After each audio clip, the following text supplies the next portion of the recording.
So I want to welcome everybody to the state ALS directors meeting. On my email list, I have a range of people from resettlement agencies and school people as well as district people. So, it's a really great opportunity for all of us to come together and learn, from and with each other and have a kind of an open conversation. So I'm going to review the agenda. So, of course, the first person we have up is, the stellar, smiling Megan Lopez. She's a great advocate, especially when there are issues of misidentification during registration, uh, which one of these days, maybe one of these centuries, I hope we get fixed. And then we're going to have Connie Ziegler from uh, Davis, and they're doing some really interesting work with the family liaison and other positions to support the work that they're doing for equity. Then we'll have Jenny Cross. Jenny Cross, I think over the last maybe 4 years, has been the consistent person that has come on monitoring visits with me. And so I think the piece that's really important is, the opportunity to visit other places and see the kinds of instructional practices that are making a difference with our students learning English. In the NEBO meeting, we had Veronica came with me and Thais, as well as I think Jenny was there as well. And, the other stalwart from teaching and learning to look at the science is Melissa Mendenhall. So opportunities to really visit classrooms and have conversations with administrators, is really a wonderful experience for all of us. And we just learn so much. And we identify, practices that should be upscaled and disseminated and really support teachers that are working well and scaffolding instruction, so that students learning English have access to content and grade level language, academic language in the content, and not, these kind of assumptions about should they be in DLI Spanish, should they not, should they be in ELD, should they be pulled out, should they be, the question is what's working in the districts, in schools and in charters, and then, upscaling that. So Jenny Cross will be talking about their design for the ESL competency-based endorsement. Esther Blackwell is here, and Entheos, if you don't know, they have a competency-based endorsement as well. And I had the privilege of seeing their portfolio exhibitions, which I loved. And then let's see who else is here that has a competency-based endorsement. So we have, and Lizzie Matheson from Summit. Their design has been approved for competency-based endorsement. And of course, Wasatch, who has, I think a history that's a little bit longer than most people, but Monticello obviously has the longest, which is about, I don't know, 6 years. So learning from each other is really this, amazing opportunity. So Jenny will explain and give us some feedback on, their experiences of learning through the competency-based endorsement. Oh, Ogden too. Thais and Rhonda have worked really hard on a competency-based program for Ogden. And then after Jenny, we'll actually have the privilege of having 3 teachers from Entheos present one of their portfolio pieces. Now, the reason I'm saying just one of the portfolio pieces is that they had a selection in relationship to one that they wanted to show and showcase, and about what they learned and how their instruction changed. So they'll introduce themselves, but the thing I found really interesting was we had a 7th, 8th grade social studies teacher. I think it's Sarah Erickson, and she did domain 1, which is language acquisition and academic language, and then we had Allison Weber in the 4th grade, and her domain was domain 2, which was culture. So she used some like really cool ways in which she could engage the students. And I think you'll be blown away by all three. And then Jessica Nash, sixth grader, and her domain was instruction, implementation of instruction, design and implementation of instruction. And she's sixth grade. So we'll have somebody from middle school, second grade, and then sixth grade in three different domains. And they'll actually present domain one, domain two, domain three. The more we actually understand the domains in relationship to the TESOL certification and the ESL endorsement, then we become more knowledgeable. And again, it was just such a great privilege. I met Esther, I don't know how many years ago, 5 years ago, something like that. And when I when I went into the library for the portfolio exhibition, I think it was the assistant principal. She came up to me and she said, "Oh, do you remember I was, one of the fourth grade teachers when you did the learning from student work and the professional learning with us? I just want to tell you how much we appreciated it." And this was, I think Esther 5 years ago, something like that. I don't know. Esther is the person who ended up getting their school out of turnaround in about a year or 2 years. And now she's the executive director. So it can be done. So don't be don't be discouraged. And if you want to know more about how she did that with her team, just email me and then I'll connect you up with Esther and you can have a conversation, especially those of you who have schools in TSI for EL. I think that might be really helpful. Okay, so that's our agenda. And then after Entheos teachers present, I'll actually have time for office hours and you can hang around and, ask any questions that you want. Okay, so Megan, take it away. Let's get started.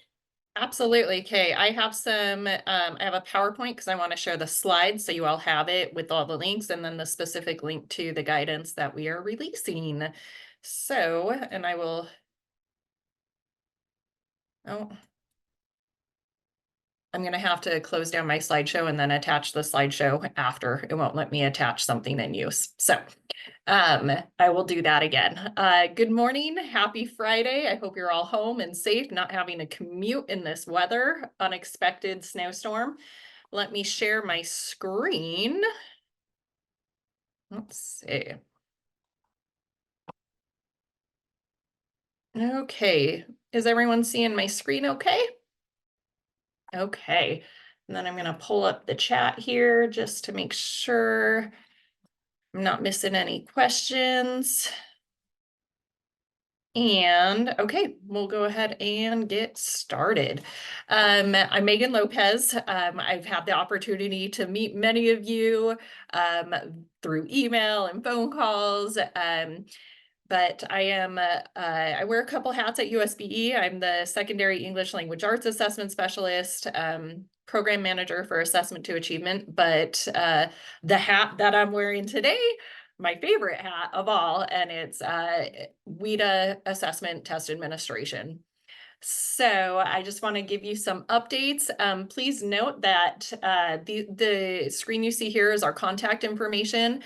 I work on WIDA with Anne-Michelle Neal, and also Tracy Gooley has come to the team to really support our dually identified students. So students learning English and also students with cognitive physical disabilities.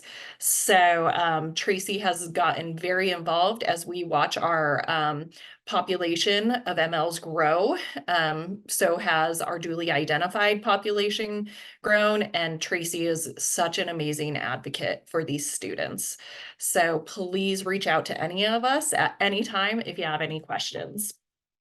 All right, so moving on. First, we are in the throes of access right now. Yesterday was our halfway point. We are a month in. That means we have a month to go. If you have not started testing, I really strongly encourage you to start testing now. Please do not wait till the last week to start testing, even if you think, well, I only have a handful of students to test. It's really important that students are given the opportunity to test because it directly aligns with their civil rights. So if they are absent due to illness or, anything, all of the above reasons, they also need to have the fair opportunity to make up that test. So please just make sure you're looking at your schedules and getting those students the opportunities. Um, Also, a big change this year was the WIDA AMS Assessment Management System platform. It underwent a lot of changes. And I have shared this link a lot, but I just want to throw it out there again. There is a link, please bookmark it right here on this page. It is just a help website on how to navigate everything that has changed in WIDA AMS. No longer do we call test when students are put into a test session. We don't say test session anymore. So you'll see test registration. It even has a crosswalk of all the old terms and the new terms and exactly how to do it all. So I would also encourage you as you are navigating the new platform, if you have feedback, please let me know. I sit on the technology subcommittee for WIDA, so I can always give them feedback. It drives me crazy that in the reporting services, it goes oldest tests to newest tests. So that's some feedback that I'm already taking to them. So it says the link is not working. I am going to um,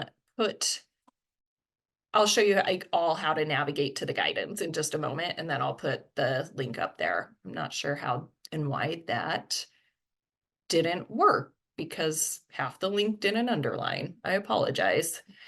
All right, so great resource in navigating AMS right here. And then just so you know where we at right now in testing, please know we did 2 pre-ID uploads. I'm going to tell you right now, a huge thank you for your patience. We had, as we try to make the test process smoother, of course, there are hiccups and challenges along the way. There was a data exchange error that took place this year. We were very grateful for DRC to help correct those errors in getting students rostered for access. We did the second pre-ID file. If you have duplicate students, please do not worry. Just test the student under one SSID and the state will remove any duplicates after testing. Also, please just remember as your students are testing, if there is a student that is no longer in your school or LEA, you cannot remove that student. We don't remove them because we're not sure where they're going quite yet. If they're going to another Utah LEA, that new LEA needs to submit a transfer request and then they will be moved from one LEA to another. If they're deleted, they can't be moved. All other students that have moved out of the state of Utah, they'll be removed after testing because we have their enrollment information. Please know that you can still be ordering additional materials and that any students that came after that second pre-ID file upload, the Monday of testing when it began, you do need to manually enter those students. If you have questions, please reach out to me for the testing process and everything that will still be taking place over the next month and then after the close for data validation. Please just remember that you will get emails with directions for everything. But of course, if you need to just talk through anything, that's what we're here for.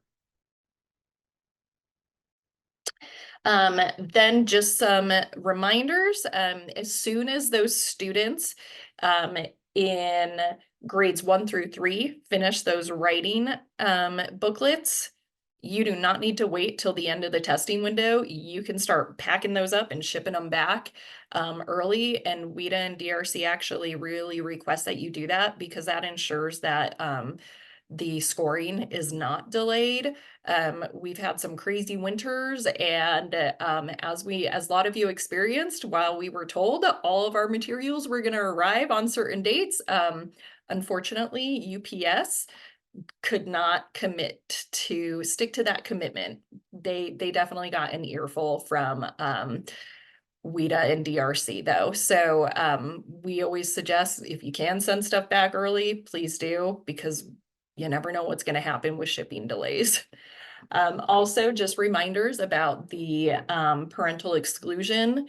WIDA is not on the parental exclusion for state tests. So it is a tricky walk to walk, we know. So if you need help in having these conversations, please let us know. Parents will always have the ultimate right. We cannot provide a form though for them to sign. A parent could very easily say, I didn't know what I was signing. So we don't want parents to say, well, I'm just not going to send my kids to school, because that's not in the best interest of the student. So you are obligated to just make sure that you give the student the opportunity to test. And sometimes students refuse, even against the parents' wishes. Shocking, right? And they don't want to test. If you have these situations, reach out to us and we are more than happy to provide guidance and help you through those conversations.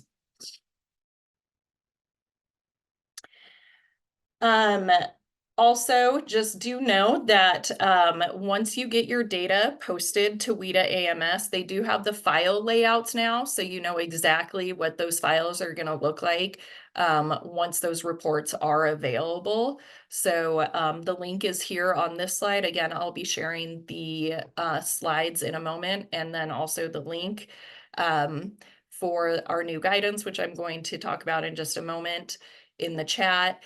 But just know, and you probably want to share this with maybe your tech coordinators and also those folks who are going to be downloading these data files, so you know that what the layouts look like this year, so you can navigate the data that is coming in for your students.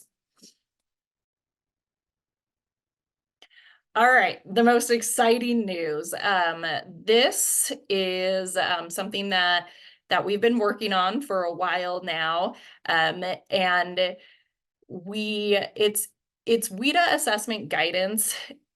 Really, the purpose and the reason why this came out is frequently asked questions that we get from you all, the LEAs, but also recently USBE had an internal audit on assessment data, and several assessments were included in that internal audit.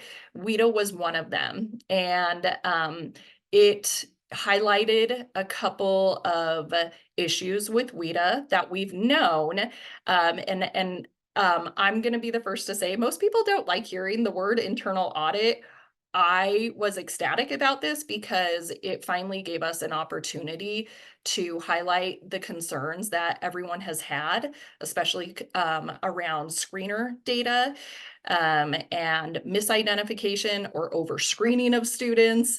And it now has finally given us some leverage to make some movement and get things done and approved at the state level for all of you LEAs. So the PDF link, I'm going to try this again. Let's see. I'm really hoping, and mine's not working. I'm going to actually show you all how to get there. So in WIDA, this is what it looks like. So this is the guidance. I'm going to hopefully be able to copy and paste this link. I'll send it out, so you don't need to worry about that. Okay, I think that link did work. So how do I find this? Okay, when I go to USBE though, and so you can share this with all of your colleagues, you're going to go to assessment and then scroll down and you're going to go to assessments here. Click on the WIDA tab. And while I'm not nuts about it, because I don't think it's called out as much as I was hoping, it lives right here at the end of all of the testing information and right before the test dates. So this is how you're going to access this new assessment guidance. And then this is the guidance. So if you want to pull it up on your own, you are welcome to follow along. This guidance kind of goes through the steps. We tried to do it in a logical order of from this moment a student enters the schools in Utah. So it has identification and entrance procedures. I still am getting a lot of questions about what the qualifying criteria is. The qualifying entrance criteria did not change. That 5.0 is still the magic number. If the student has an overall 5.0 on the WIDA screener, then they are considered proficient and they do not qualify for services. If they get a 4.9 or lower, those students do qualify for services in the state of Utah. So, of course, we've really tried to parse it out between students that are new to Utah and students that are new to a school but within Utah, so transferring schools. This is a question we get a lot, and we really wanted to provide guidance again based on that internal audit of not screening the student every single time they go to a new school. The student should only be screened once in the state of Utah. So this should walk you through the steps of what to do. I know sometimes the screener score report isn't always in the cumulative file. We do ask that please make sure that score report is always kept in the student's file and that gets transferred over. I will give you sneak preview, crossing my fingers, putting all of the prayers I know out there into the universe. We right now have a proposal written up to send to our data governors at USBE to approve. We are really trying to build out a screener data state resource. So we can house all of that and it will be readily available on the data gateway. So put all your good thoughts towards that.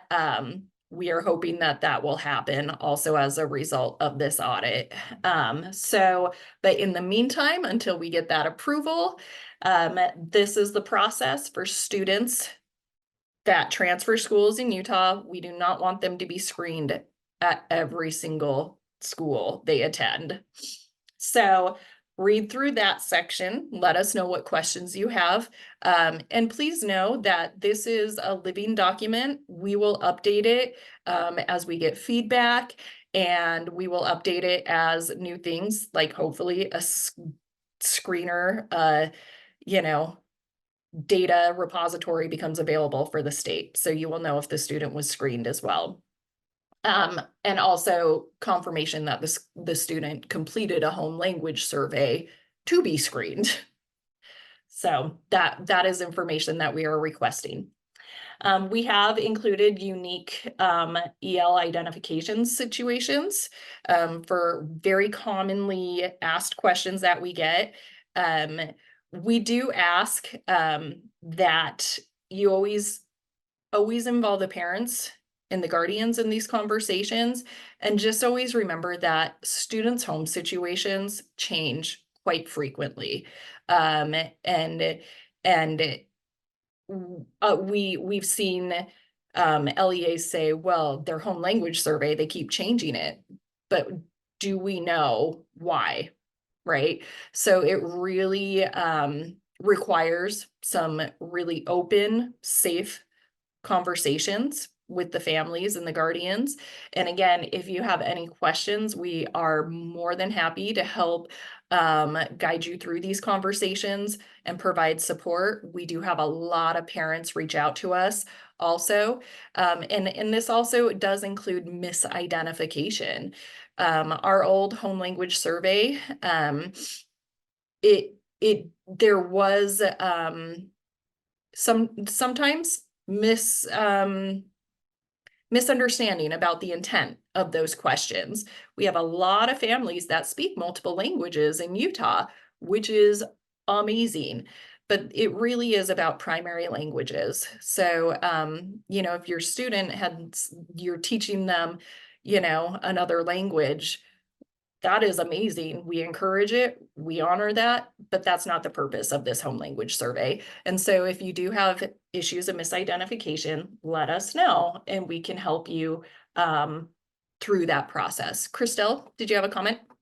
Yeah, I just want to remind people that it is now state law that every LEA has a language access policy, which actually is, so it's a state law that you have to have interpreters during those meetings. So you can't just have a meeting and, you know, assume that the way in which you're communicating is the best way for the parents to understand the situation, right? So we have the interpreter training, and many of the interpreters, 57 on Wednesday, told me about situations in IEPs and at registration, other places where the miscommunication from the administrator to the parent was so confusing that the parent ended up being more confused than being helped. So you have to be really direct and you have to have an interpreter. Mhm. And you will see that this guidance again, that Christelle vetted once it was completed, it is riddled with providing the preferred language translation. We just have to do that, and we have to make sure there is a shared understanding of what is being discussed. So important. Thank you so much for reinforcing that, Christelle. And then just again, more information on um, opting out of services versus opting out of the test. That has definitely been an area of confusion. So we've really tried to explain that and provide verbiage that you can use with the family here. And again, if you need even more support, we're here for you. Let us know how we can help.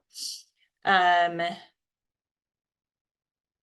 the information on the access testing, again, one of the most important things is really ensuring our state testing ethics policy requires LEAs to make sure that those scores, once you receive them, are shared with all stakeholders involved in the student's education, parents, guardians, teachers, right? Um, even maybe paras or aides that are working with the students and our staff of the LEA, they need to have those, they need to be updated with those score reports and also information on how to understand that. WIDA is great in that they provide parental letters, parent letters in multiple languages explaining the score reports and what they mean. Ellie, you have a question. You can come off mute. Okay, sorry, it took me a second to come off mute. Sorry, this is going back a little bit because I started typing the question and then I realized that it was just going to be easier to ask. Going back to students' primary language, Mhm.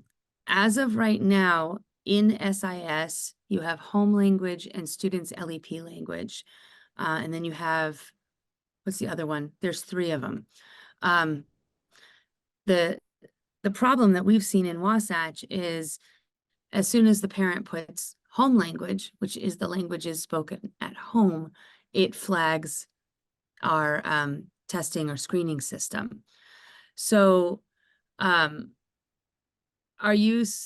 there something in SIS? I guess I need to know the third one that's in there, but I mean, do we explain to the parent to put home language should be the student's primary language, or where in there do they put what languages are spoken at home, and how do we differentiate the child's first language? And that's the one that should be flagged, right? Is what I'm Okay, hearing you so say. there's actually a couple of considerations here. So when you say parents putting things into the SIS, are you meaning Well, not the parents, parents? that they fill out a form and then we pull it Right. in. Yeah. So Yeah. the home language survey questions, the 3 pertaining to the student's home language, those are the questions that have to be asked on that home language survey. It can't be a variation of those questions. It does need to be those exact questions. every single SIS is a little bit different in the state of Utah. There are a lot that are in use. The only one that I can influence currently is Aspire, and I have been working with have that. Paula that oversees Aspire to ensure that those questions are in there and that these questions can be marked for the students' records appropriately. Per our contracts with all the SIS vendors, technically they, I'm sorry to say, have 18 months to enact changes that we request, which is a little Okay. bit long and ridiculous. So as soon as we get the go ahead, and again, fingers crossed for the whole screener, housing screener data on the data gateway to make this easier and not a burden for LEAs, we will request that certain things be able to be marked in an SIS. So if your SIS doesn't have the ability of what we're going to be asking, that vendor will have to update it. We are hoping that those vendors are not going to take that 18 months to make it happen, that they technically have. We are hoping that they're going to make it very fast. um, so, and part of those asks that we are looking for is going to be directly aligned with those home language survey questions, the date of the screening, and the screening score. And that would live with the student forever. And then that score would stay there forever. And there would be an additional place to put that annual ELP, the WIDA access, right, assessment score as well. We have noticed and seen a lot of SIS, and again, they're all different, but a lot of SIS, there's only one place to put that proficiency level.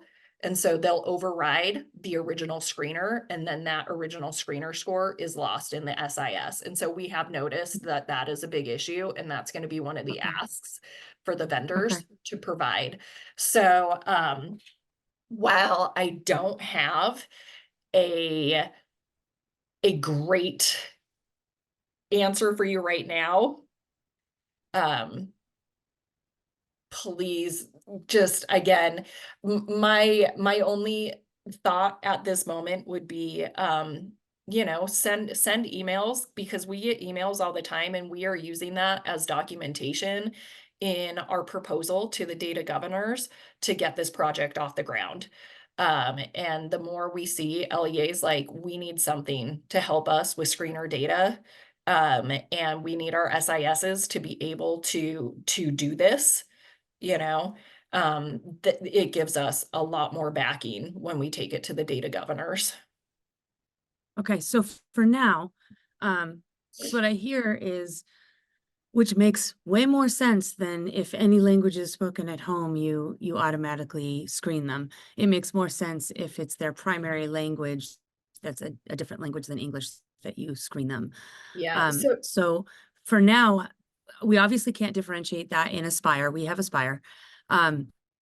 So are we okay if, we have a student right now whose parent is really livid that they've been screened and all that good stuff. So are we safe now, even though Aspire doesn't have the capability of documenting that? Are we able to document that internally and just test and not test this student, because it's not the student's primary language, it's just another language spoken at home? Are you using the new updated home language survey questions? I'd have to check what we have, what we're using. Because the new home language survey questions should weed out just other languages being spoken in the home. It is all about just primary, right? Tell me this, do the new questions align to SIS? Is that what you're saying? They're in SIS? Because we could ask those questions. I cannot verify because I don't Oh. have access to Aspire, but we requested and we were told that at least Aspire has the updated questions in it. I don't have So Megan, okay, so could you actually check with Paula yeah. and copy Scott about this? Yes, All right. absolutely. That'd be great. Yeah, Yeah. because of right now we have, and then we have retroactive situations, where before any of these changes probably came about, we've got students who were identified years ago and they're still being monitored, for example, and they fall into this category. So, and parents get upset. Mhm. They don't want their kids tested, and that everything, once Yeah. they're flagged, they're in that system.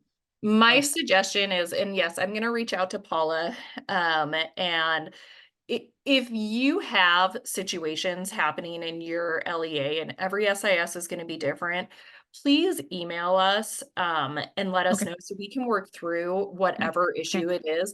I mean, part of the problem also this year is considering when our ESSA amendment was approved, school had already started. It was the worst timing Yeah. it could have been. Mhm. And so we have some students that were given the old home language survey, and now we have other students given the new one. And so there is still confusion there. Please reach out to us because we can work with you on an individual basis, especially Okay. in every situation's a little unique. And so it might require just a slightly different response. And so my suggestion is reach out. We will work through all these different situations with you and provide that technical support because it's not easy. A lot of changes have taken place. And also hence why this guidance is being put out, because we want to try to get you the support as much as possible. But I will also reach out to Paula, who oversees Aspire here at USBE, and that way I can confirm. Right. Yeah, and if you actually send that to me, Megan, I'll get it out to everybody. The other thing is, the implications of misidentification, as well as civil rights obligations to ensure that students actually have access to advanced coursework ends up impacting counselors all over the state. And so they end up programming students really inappropriately. So this is a huge systemic issue. I mean, that's why the problem when the change in the exit criteria happened so late that, uh, you know, counselors were already programming kids into the lowest level of classes. So this is really a serious issue. This is not about just logistics and SIS systems. The implications for children, and their families are really serious. And, I know equity is not, this whole thing about has some kind of problems with equitable access, but, you can't say you welcome refugees and then the way in which systems are organized, they don't really support advanced coursework for students in systems. So I'm going to stop there, but you see the implications are serious. Trying to answer a couple more questions in the chat. Melinda, is it required that the SIS system has the current WIDA scores? Yes. We do not have any kind of data exchange with Elevation. I love Elevation's data platform, but you do have to have your SIS updated with the current proficiency levels for the student. Otherwise, we don't have that information to do our data exchanges through Utrex. So it has to be the SIS. Again, in this guidance, we'll say update your SIS multiple times. You'll definitely see that. So, and then Connie, again, screening can only be based on those first 3 home language survey questions. They are also spelled out right here for everyone. And there's also a link to the home language survey because there is other stuff, but screening can only be based on these 3 questions. If any one of these 3 questions are answered in anything other than English, the student must be screened. The only exception to that is American Sign Language or any form of sign language. There are lots of different systems of sign language. While we recognize, and sign language has been recognized as its own language, it does have a reference language that it's based on. And so if English is that reference language, then this student wouldn't need to be screened, right? So it doesn't matter what system of sign language is being used, American Sign Language, Chinese Sign Language, it's the reference language that matters when it's sign language. So that first question is kind of still problematic because you're speaking to someone who comes from a multilingual home, okay? So if that first question was asked of my family when I was younger, I would have been screened. And so, because I'm a heritage French speaker, even though it says regardless of this language spoken by the students. So my mother spoke French, I spoke English, my dad spoke English, my brothers and sisters spoke English, but because my mom spoke French in the home, she would have answered that French. So then I would have been screened and I would have been labeled EL. So I think, and this is where conversations for the intention, if one person, right, out of the whole family speaks French, right, I wouldn't consider that primary if everyone else is speaking English, right? It's what is the primary language being used? When you tell me one person out of 5, that to me, when I just even think about like percentages, that doesn't tell me like primary. So again, what is our So that should definition of primary? that should be clarified Okay. because We can that I add, think could be confusing yeah, to a lot of people. we can add that. Simultaneous bilingual homes are, it's Yes. not black and white. Yes. So we can clarify that. Thank you for that feedback for sure. But again, definition of primary, right? So we can So- definitely spell it. Okay, so when you Yeah. clarify that, could you send us the language so I could send it out to everybody? Because if Yes. this is a living document and you're being incredibly responsive to the kinds of questions that arise, then I think it's important for us to act on that and respond pretty quickly because this has come up over and over and over and over and over again. Yes. There are also other questions in the Yes. Megan, what does reference language mean when you're talking about sign language? The language that the sign language is going to be based on, right? So we have a system of signs, and what is that system of signs? What language is it being based on? So that's what I'm meaning by by reference language. So like, for example, I have the addition symbol plus, right? When I am learning what that means, am I learning what that means? Is it addition in English or is it the word addition in French? Is it the word addition in Spanish, in Mandarin, right? So what is the actual language of what that symbol, their understanding of what that symbol is? Am I reading English, right? So it is, because you can use, again, any system of signs, but it's what is that sign being equated to in that language? What's the word for it? So, I hope that made sense. And Thais, let me know if you want me to go further in that. Megan, Yes.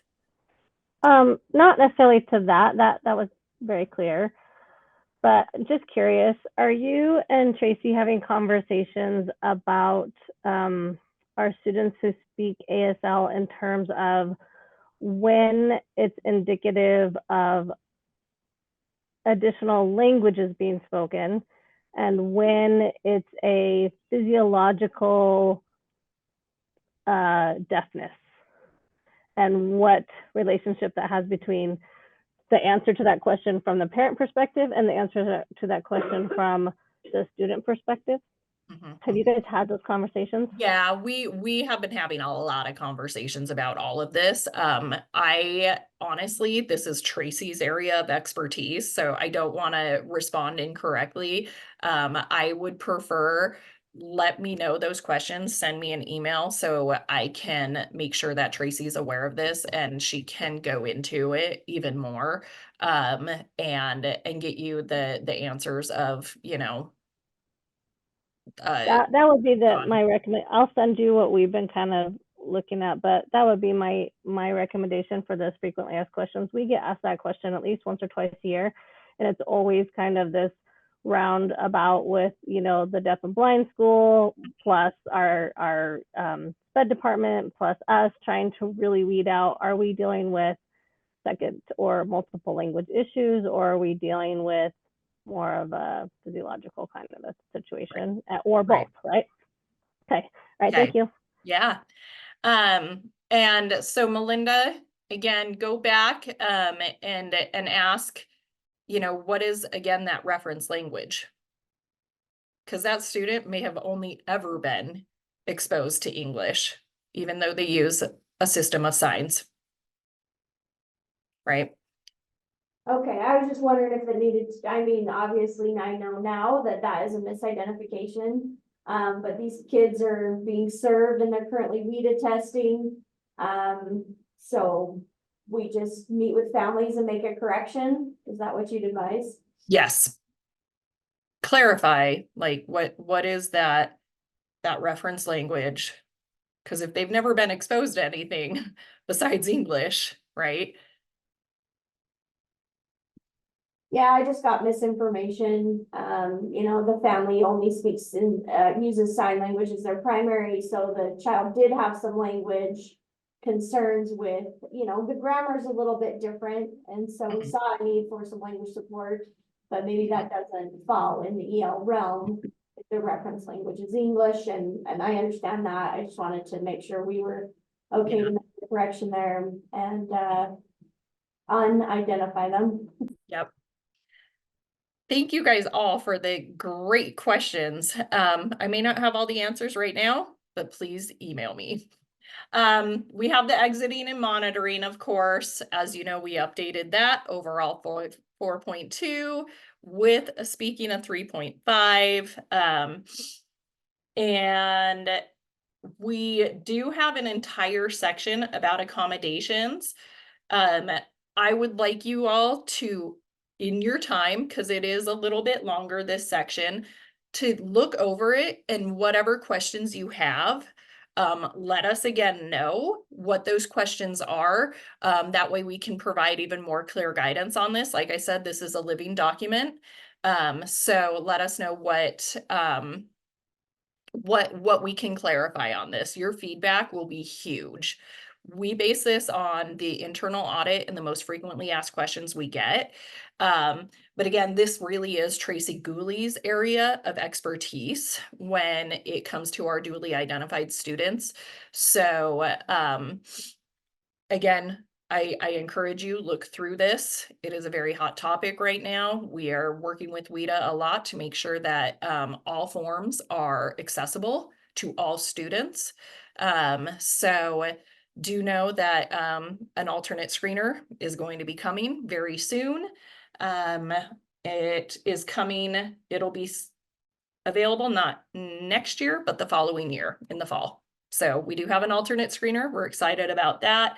But please go ahead and take a look at, again, that section, and then let us know what questions you have. We are excited to have this guidance available for you all. We know that it will probably prompt more questions, but these conversations are good. It gets to the heart of the matter of what can we do to best serve our multilingual students, and what can we do to help support you in that journey. So with that, I'm going to stop sharing, and I am now going to close that so I can put these slides in the chat for you all.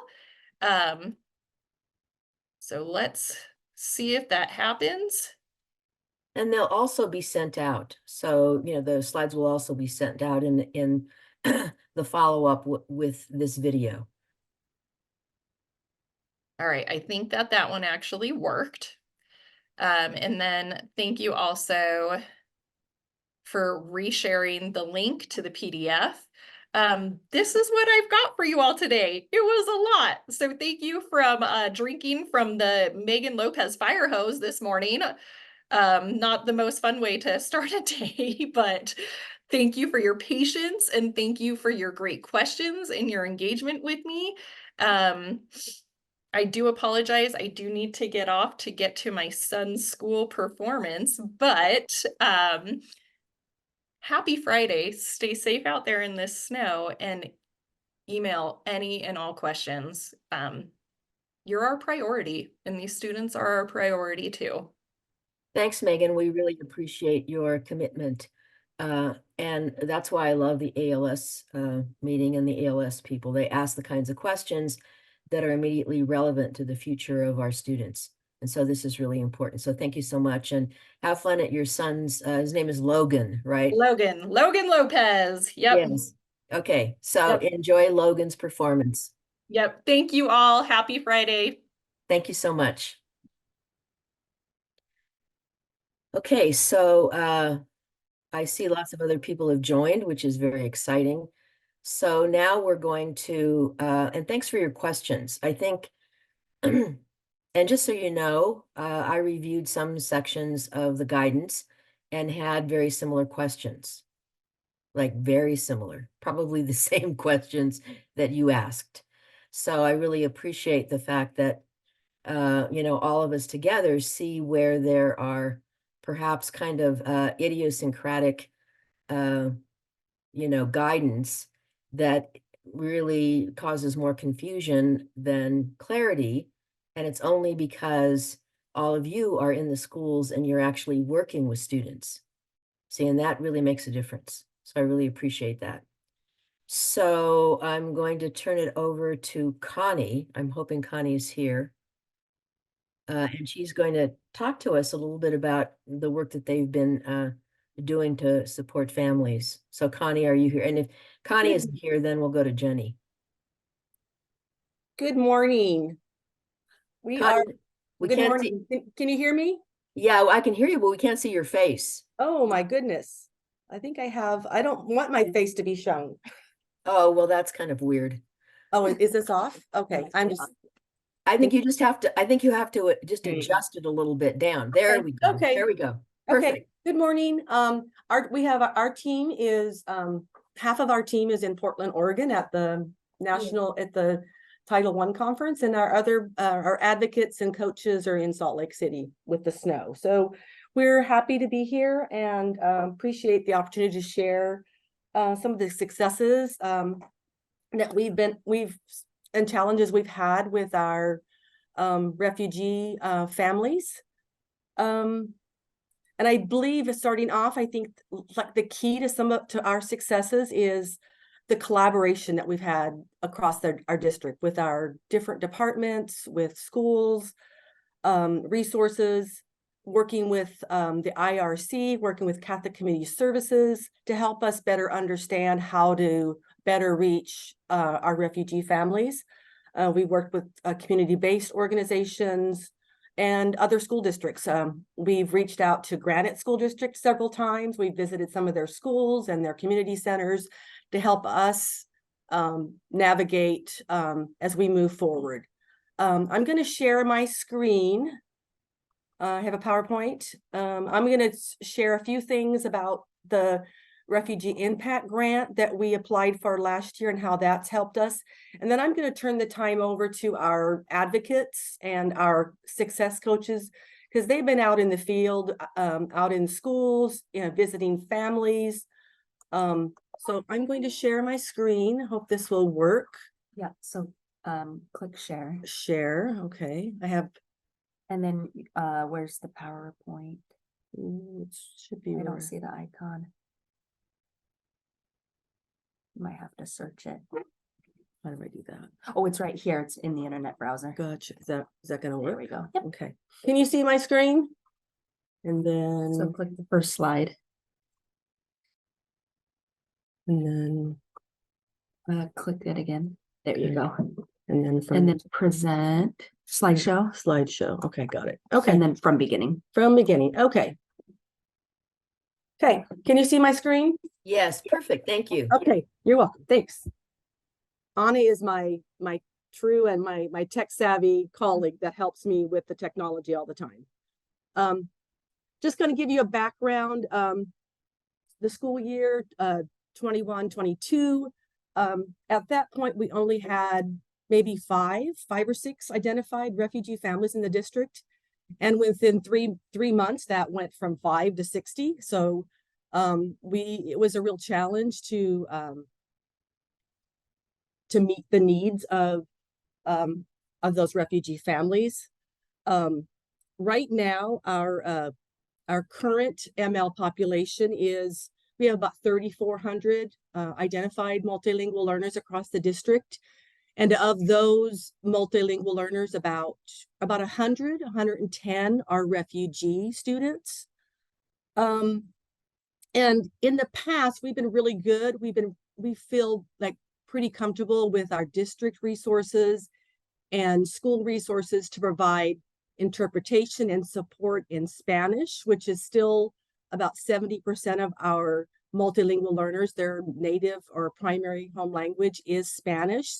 So we've been really pretty good about, schools have been pretty good about providing support interpretation for Spanish. But now that we have all the refugee families coming in, and trying to welcome them in the language that they speak, that has been a real challenge. And we are lacking in resources. We've been lacking in resources to support those families initially. Some of the languages, and I'm sure other school districts have had these languages for years in their district, but Russian, Ukraine, Pashto, Dari, Kinyarwanda, Dinka, Swahili. These are some of the languages that our refugee families speak. So finding interpreters and for those to meet meet their needs has been challenging. So we did develop an enrollment intake process. That's what right away we realized that across our district departments, we weren't communicating very well. So we worked with district student services to put together a district enrollment process. And we also reached out to, or the IRC reached out to us, and vice versa. And they provided some training for our building administrators on how to work with, how to understand how our refugee families arrived here and how we can support them. Just going to go briefly over the enrollment intake process. The resettlement agency contacts our student services department, our ESL coordinators, myself, and then the interpretation services coordinator when there's a new family enrollment. Student services will then contact the schools and where those students will attend. They'll it's usually via just email. We CC everybody across the departments, and so the school administrator is primarily responsible for setting up that initial enrollment meeting, and then the resettlement agency and the building principal work together to schedule that meeting with the family at the school. And at that point, a request is made for an interpreter. And so the building administrator contacts our interpretation services to set up the enrollment meeting at the school. We have learned a lot through this process. And sometimes the parents, if the parents have 4 or 5 children, they'll have students in the elementary, junior high, and high school. So along the way, we have kind of adapted where we have the parents meet at one location, and then we as the school staff go to that one location and enroll all the students at that one location, so that parents aren't going to 3 separate schools to provide to do that enrollment process.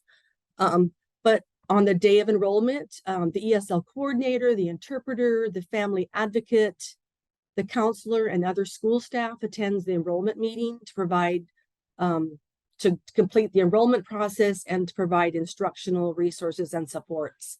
And when this was a couple of years ago when we had a family that enrolled at Knowlton Elementary, and I had the privilege of going out there, and it was just amazing. It was just really a great experience because the interpreter was there, and we learned that and in that process of the enrollment, we learned that even though the parent had written, I think it was Dari on the registration card, the interpreter was speaking to the family in the Uzbek. And so it really helped us learn a lot about the families and what was their preferred language that they want to speak in.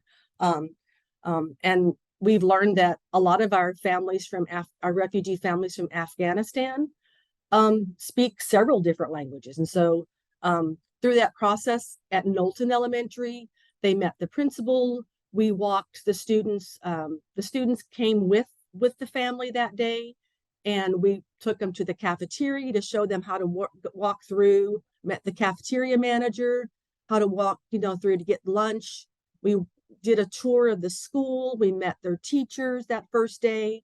We went out on the playground and just to give that family that initial welcome and overview of what to expect when they come into the school. So that's kind of in a nutshell, our enrollment intake process. And we're continuing to tweak that as we learn new things. And then in the summer of 2022, we collaborated with the IRC and provided a parent training at one of our elementary schools. We had the families come in and they were able to eat. Their students were able to participate in the summer lunch program on those days that they were there. We collaborated with our Latinos in Action students at our high schools, and they came in and volunteered their time and provided childcare with the children while the parents were in the training. And at the same time, we had the Davis County Health Department come in and do immunization clinic with our families. And it was a little bit overwhelming, I have to say, but I think it was very positive also. But that, and so we have continued to do that like in the summer of 2023, we did the same thing. And then in the fall of 2022, I guess, we applied for the Refugee Impact Grant through the Department of Workforce Services. And these are the goals that we have. We hired family advocates and success coaches, and they complete an oral interview with the families and the students to identify their student assets and their needs. And this information is then uploaded into Elevation platform so that all of our teachers can have access to see that information. Our family advocates reach out to families through home visits, parent meetings, conferences, and school activities. In the spring of 2022, we contracted with Language Line on-demand oral interpretation. And so our family advocates have become really savvy in using Language Line when they communicate with families and do home visits. And they also network with the IRC and other community-based organizations. They've visited Granite School District a couple times. We actually went to their refugee community night back in the fall. So we're going to be providing a community night next month for our community to support for our refugee families. The refugee success coaches work with students to improve their English language and literacy skills. And then the refugee success coaches work with high school students also to ensure that they're progressing towards graduation. And those notes that they, when they meet with the students, they put notes in Elevation also so that all of the teachers at the secondary level can see the supports that are being provided across the district. Okay. And then just based on the grant, we hired 4 refugee family advocates and student success coaches. This is kind of what they do on a daily basis. And we also, in order to maintain that collaboration amongst our departments, we meet with the staff once a week. They meet for half an hour to 45 minutes, and we discuss what's going well, where we need to improve. We have, and we'll let the advocates share some of the successes and challenges that they've experienced. And I don't want to take away from their and then just school and community partnerships that we've continued to nourish over the years is our summer school program for secondary students. Last year we did a summer school for our 6th through 11th grade students, provided bus, district transportation, and we had about 22 students coming every day for that during that duration. We collaborate with other school family advocates in Davis School District. Every elementary has at least a part-time school family advocate that is a liaison between the school and the home. And so our refugee advocates, receive the same training that they're receiving, and they collaborate. We work with the district foundation with lots of donations, the Bountiful Food Bank. We attend the refugee youth provider meetings. In the spring, in the fall, the advocates presented to our ESL endorsement class to give our teachers a little more insight on how to support refugee families in their schools. And then we are, I know the advocates will talk about this, but we're going to do a refugee awareness night, and we are beginning adult ESL classes in the south end of the district in about 2 weeks. So that is kind of what we've been working on for the last couple of years. So thank you. And I'm going to turn the time over to the advocates, Lindsay, and who else is there at Holbrook Elementary? Hi, everybody. I'm Lindsay, and we also have Mandy here, Angie, and Claire, one of our success coaches. So we'll just talk a little bit about what we do. Can you go to the next slide, Connie?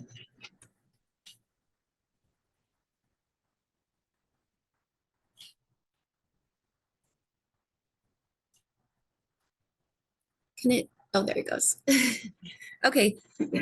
So our refugee statistics are always kind of changing, so this isn't 100% accurate as of today, but we do have just over 100 refugee students in our district, and a good portion of them, about 68%, live on the south end, closer to Salt Lake City. And then it's almost split half and half with elementary and secondary age students. We have a lot of different languages spoken in the district. Arabic, Dari, Ukrainian, Russian, Swahili, Kinyarwanda, Somali, Dinka, and Uzbek, French, Masalit, Pashto. There's so many different languages, and not all, sometimes the parents don't speak the same language as each other. Like they might speak multiple languages, and the kids don't always speak the same language as the parents, and then sometimes they're not necessarily even literate in their language. They don't know how to read their own language. So there's just a lot of language barriers and challenges, but we've really been able to overcome most of them, which is really awesome. And they come from all over the world. We definitely see a large portion from Ukraine, Afghanistan, Syria, and DRC, probably like our top ones. So yeah, next slide. All right. We work with the school advocates, like Connie mentioned. There are advocates at every school, all the elementary schools and some junior highs. So we try to work closely with them, and we're like that extra buffer to make sure that they have even more resources specific to refugees. We also work with the Davis Foundation, which provides household items, holiday help, clothing and shoes. Community donations go through them and then come to us. So that's a big resource that we utilize. And then the DCLC, the Davis County Learning Community learning. Davis, yeah, DCLC, we'll stick with that. Anyways, they have a community closet where we get clothing and shoes, and then they're who we're collaborating with our English classes, and they teach their own English classes up north. So we're trying to provide more services like that, similar down south. And we work with the teen centers. Most of the high schools in Davis County, and eventually all of them, have an adjoining teen center that's connected with the high school. And so we collaborate with them as well. They create a safe space for the students and for food and laundry, shower, clothing. Also, like if they just need to go in and relax a minute and take a minute to breathe, it's a good resource for them. And so we also try to connect with the leaders there, and our families can use their services. We we worked with UTA to do trainings and to get bus passes for our families, and to also train them on how to use the buses. We provide translation services through the district, but then also through Language Line and through Google Translate on our phones. Basically, any way we can, we will find a way to communicate in their language, even if it's just through writing something or however we need to, what's available to us. And then we provide Wi-Fi hotspots, iPads, and then some like where kids can have access to apps and stuff at home to help them with their English skills. So those are some of our collaborations.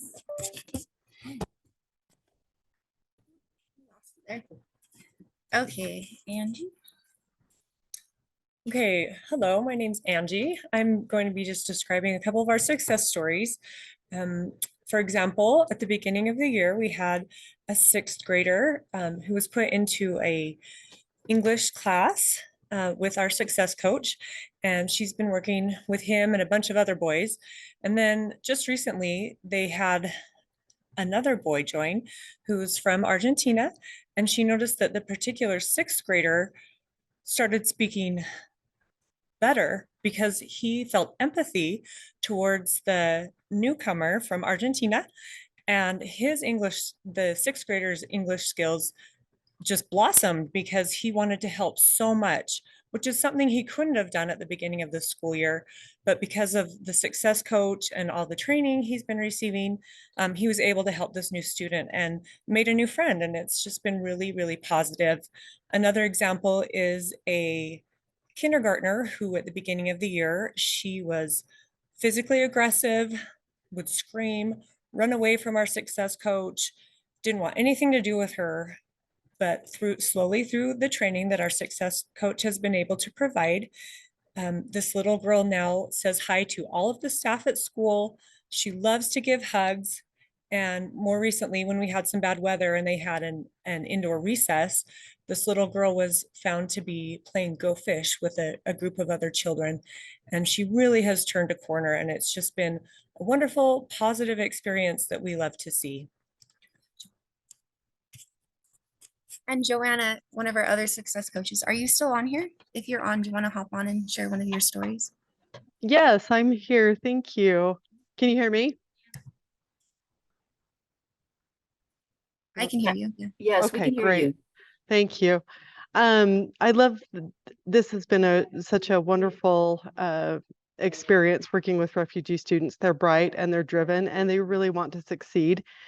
But there are barriers to their success that don't exist for other students, such as a lack of background information in history, literature, and popular culture. There's technological gaps in their learning, and let alone they have this huge hurdle of learning complex ideas in school in a completely new language. And I think one of the greatest things that I've seen as a success coach is that being there in the school, helping them individually, it helps bridge those gaps that they have. I had a student who we were working on a story problem, and she wasn't stuck on the math, she was stuck on the cultural information that was presented in the story problem. And once we worked through that and helped her understand what was the background information that everybody else just takes for granted, then she was able to move on with the math. And I recently was working with a student who he just needed someone to sit down with him and teach him, this is how we make a poster in Adobe, or this is how we make a PowerPoint. And when he was able to do those things, then and once I just showed him, he ran with it and did the work completely on his own. And when we got the assignments finished, his science grade went from an F to a C. And he's super excited about it. So those kind of games where we help to fill to fill those gaps for them in a cultural sense and technology wise and all those different things, they make a huge difference. Thank you. Thanks, Joanna. Those are amazing. We could go on and on all day long about our successes, and sometimes, you know, they're not these giant grand things, but they are huge in our eyes, and we've seen so many amazing things happen this year. So go to the next slide. So obviously working with refugee population presents all sorts of different challenges. Challenges with the family themselves, like their home life. Affordable housing is huge. Language barriers, especially when every language barrier is very unique. And so every family, we kind of have to reach out differently. We have to find what works for them. So there's not like a cookie cutter way to do everything. It really requires a lot of creativity and adaptation. Transportation is also another challenge, and employment. So all these things that create kind of this foundation for their home life, if that's unstable, it just makes it so much harder for the students to succeed in school. So we really try to support the family at home as well as support the students academically. Some of the student challenges obviously are academic. It's so hard to jump right into school and not know the language at all, but you're expected to be on level and be learning complex information. And so we've really relied on working with our success coaches and working with the teachers to really help them understand that they can modify assignments and tests to make it more reasonable and help kind of bridge that success for these students. Attendance can also be a struggle because transportation isn't always easy for them. And there are also some cultural differences in this. And so communication and kind of, again, being that liaison between the school and the family has really helped with this. Social is another thing. It's hard for our refugee students to make friends at first, especially sometimes they might be the only one in their school that's a refugee. Our refugees are over like 42 different schools, and so they're spread out, and sometimes they are the only one. And so we really rely on kind of this cultural awareness, having our our non-refugee students be more aware of different cultures and learning that a smile or saying hi, even if they can't speak their language, goes a long way, and just kind of empowering the other students to do more. And mental health obviously is big because of the trauma that many of these students have experienced. And again, it's not as easily accessible, these resources. So we try to really help connect them with these resources as well. And then this is just a couple of our flyers for upcoming events. We're super excited to start, again, our English classes in the south end of the district. And again, another success story here is we've been able to commit several of our families that have kind of fallen through the cracks. They just don't have these language resources near them. Like, this is gonna actually benefit them. And it's so exciting that some of these families that haven't been able to have these services in the last year are finally going to get some that work for them. So we're super excited about that and hoping that it can also build community as they come together and learn. And then our community refugee awareness night, we're super excited for this. We're just excited to really give some more awareness to our community, and we hope that it just encourages them to come together and really help support these families and just look out for them. And we feel it's just important for us all to be more aware of different cultures and how we can include them in our communities because they have left their communities and they need community here. So anyways, thank you. Well, thank you so much, Connie and your Davis team.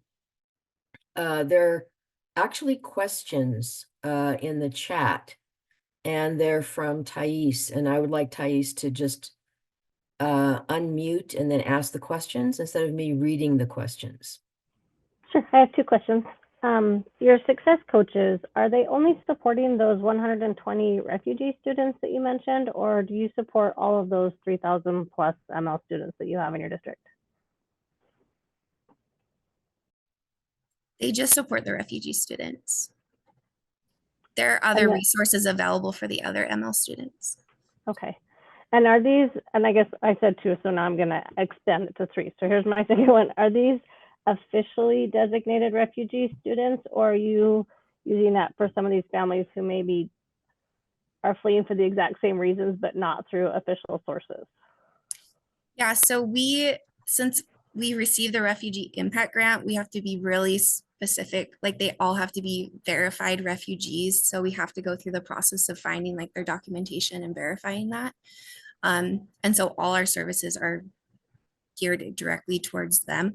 But we do have like a really big like ESL department in general that are servicing all of the other students as well. Okay, and then my last question is, one of the challenges we've had is we've tried to do some parent nights with so many languages, and we have interpretive services, but when you're trying to do like presentation format like that, what are you guys doing for all of those languages to present at the same time? Or are you doing something different to handle all of those languages for those parent kinds of summer trainings that you're doing? So it was a really unique experience, I'm not gonna lie. This past summer when we did it, we split it up over 2 days. And I think each day we had like 2 or 3 languages, and we had in-person live interpreters. So we had the families grouped like on tables with their interpreter that spoke that language. And then, we were just up presenting, and then each of those interpreters on that table were interpreting for their small group.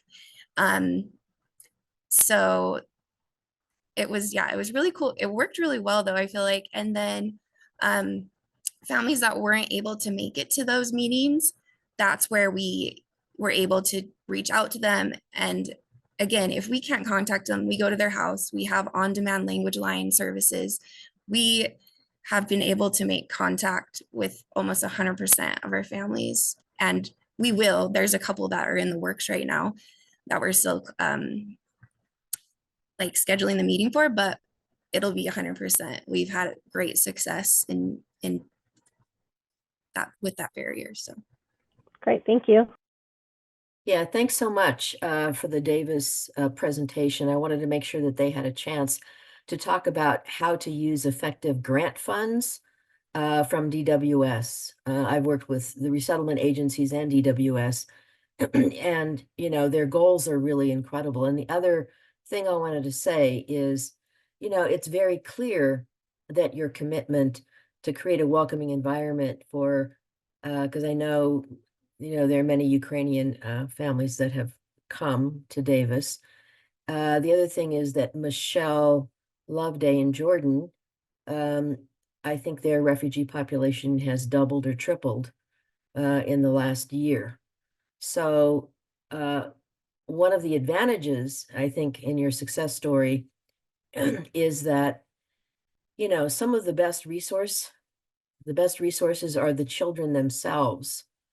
And when they reach out and when they move along in their own, progress toward education, they're willing to actually be a peer support. So, and the same thing with your LIA students.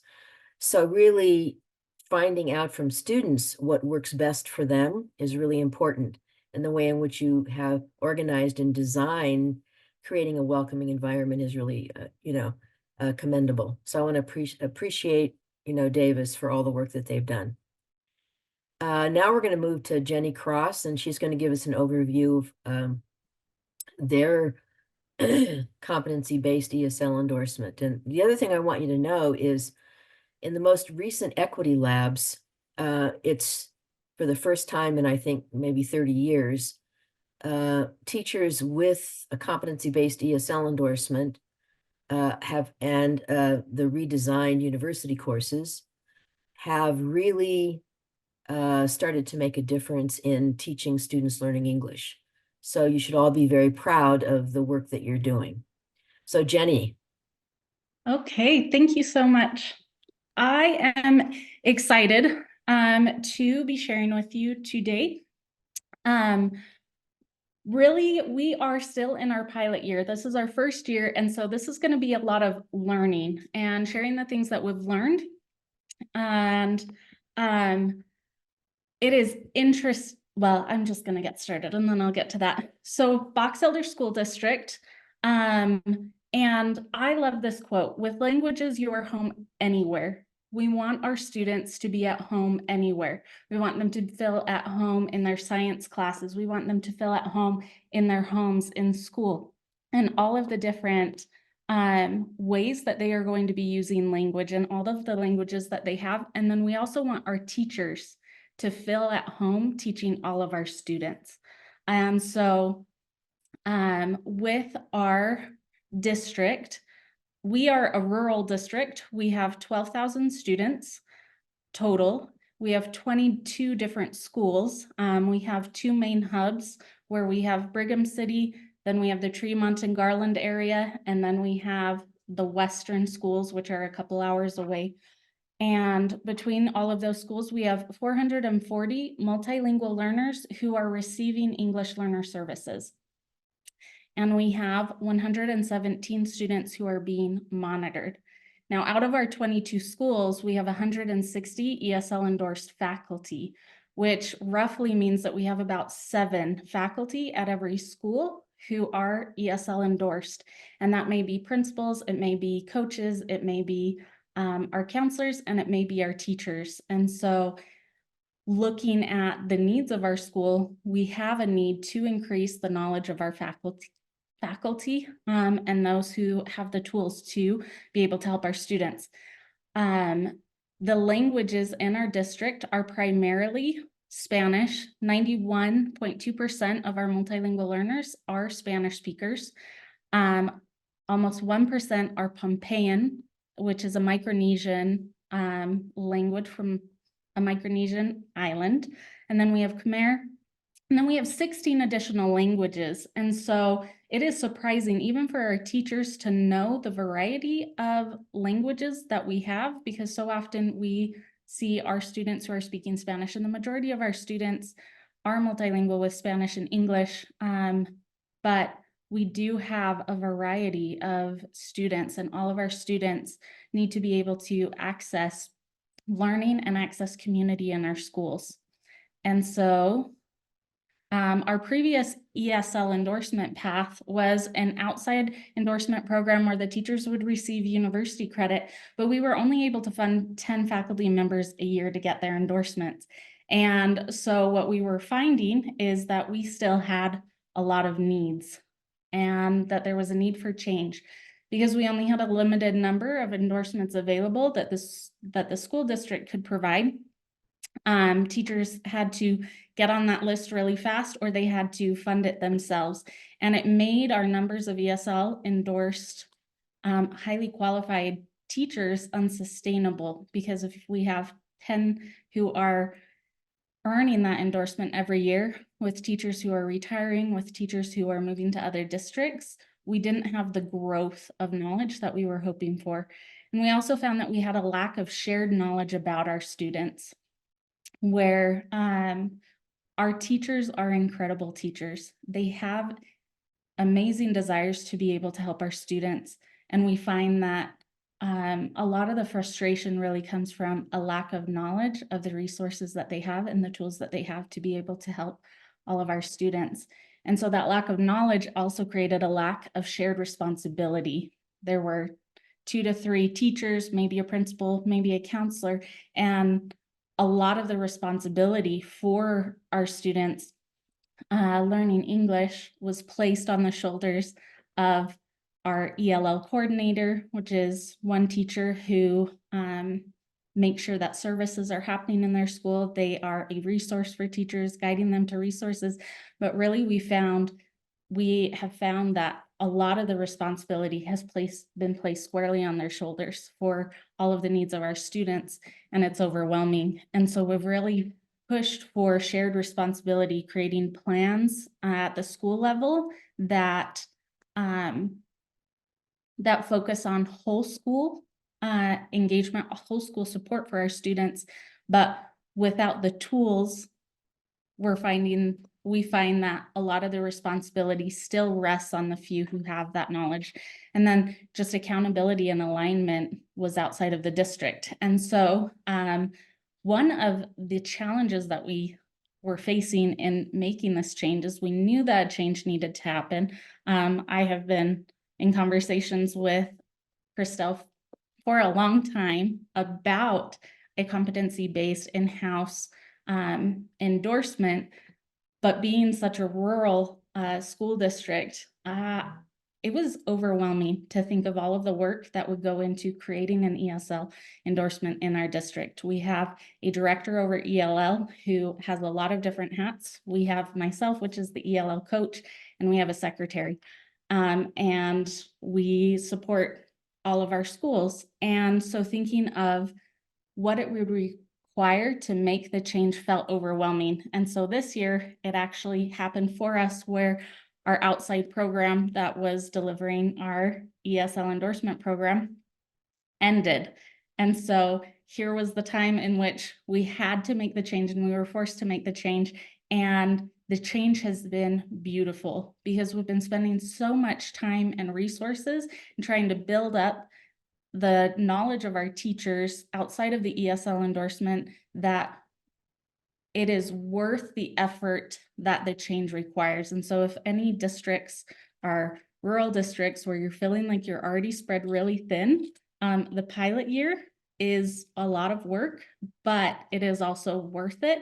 And in some ways, it's not as much work as you think it will be. So I'm going to encourage everyone to take that step forward. So what does our Box Elder pilot program look like? There are 6 areas for our ESL endorsement. We based it off of the 6 USBE courses that Christelle Estrada has provided. And that was such a relief because thinking of how are we going to create an entire program ourselves with the resources that we have, we were grateful to have that structure that comes from the courses that are already created so that it makes it manageable for the change. We have cohort meetings, self-evaluation with the TESOL standards, goals, coaching cycles, and portfolio. And so with our Canvas courses, some of the things that we've learned and that we have appreciated is the application-based aspect of the Canvas courses. The Canvas courses are already created in a way that it has teachers reflecting on their own practice rather than on theory. And a lot of our teachers have found that very valuable because it's continually taking them back to how does this apply to yourself as a teacher? How does this apply to your students? How does this apply to your classrooms? What changes will you make? And so we have really focused on that application-based because we don't want our program to be a theoretical program. We want it to make an impact in our classrooms. It does take time to go into the Canvas courses and adjust some things, but actually we've found that since the Canvas courses are in-house, we can actually integrate the resources that we already have. Such as elevation. Our district has elevation. And so as we're looking at student data in the Canvas courses, we can have teachers explore elevation at the same time. And so then we don't have an ESL endorsement over on this side with a lot of knowledge and then our applicable programs that we're using, not so much programs, but just the resources that we have at the district. Teachers don't have to learn them in 2 different settings. We are really trying to integrate what the resources that we have that are available to teachers into the Canvas courses as teachers go along. And that has been very rewarding as well. We also found this way that the Canvas courses, you can actually change your grading scheme. So instead of showing points, you can actually go in and update it so it can show pass or resubmit. And so as teachers are going through, they're able to see whether they have passed an assignment or whether they need to go back and revise, which is really moving it towards the competency-based that we're hoping for. We also have monthly cohort meetings, and they begin with the consultancy protocol, which is a protocol that allows teachers to seek feedback from their peers. And we end the year with success protocol, which allows teachers to share their successes and to build upon each other's successes. These cohort meetings are not learning meetings, they are discussion meetings where the teachers come together and they're able to share with each other what they have been working on, what they've been learning, their ideas, how they're applying it to their classroom. And it's been really valuable for them to be able to bring those ideas together and to learn from each other. We also have the TESOL standards. So we begin our endorsement with a self-assessment based on the TESOL standards. And through each of the courses, teachers are making goals based on those standards. And at the end, they're going to be able to reflect. And we actually turn this into a user-friendly format so that we have the beginning and then we have the ending where teachers can see where they were at and where they grew. And so this is pulled directly from the TESOL standards, and it gives them, they're able to choose at what level they feel like they are doing. And then at the end, it actually provides average totals so that they can see at a glance areas where they're stronger, areas where they still need to work. And then in the end, they'll go back and they'll fill this out again, and so that they can see their growth.